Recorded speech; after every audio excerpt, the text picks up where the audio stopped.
इस वीडियो में हम एक वक्र रेखा यानी कि कर्व लाइन की लंबाई मापने की कोशिश कर रहे हैं। अब देखिए, इस तरह के पैमाने का उपयोग करके इसे माप पाना संभव नहीं है ना?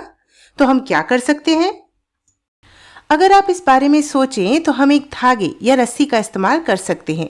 हम धागे के एक सिरे को रेखा के शुरुआती बिंदु पर रखेंगे और फिर धीरे धीरे इस धागे को अपनी खींची हुई वक्र रेखा के साथ साथ व्यवस्थित करने की कोशिश करेंगे।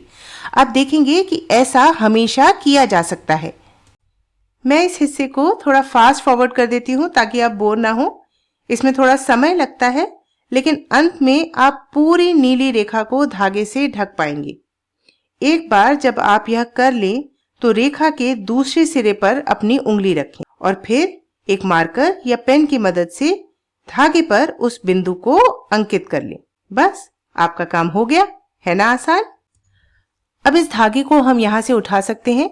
चलिए मैं वह बिंदु आपको दिखाती हूँ जो हमने इस धागे पर अंकित किया था। अब इस लंबाई को हम किसी भी पैमाने से ज्ञात कर सकते हैं। तो ये रहा हमारा पैमाना।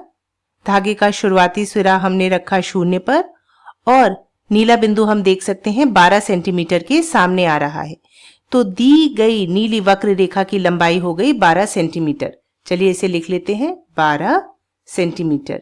और इस प्रकार से हम किसी भी दी गई वक्र रेखा की लंबाई ज्ञात कर सकते हैं। इस वीडियो के लिए इतना ही।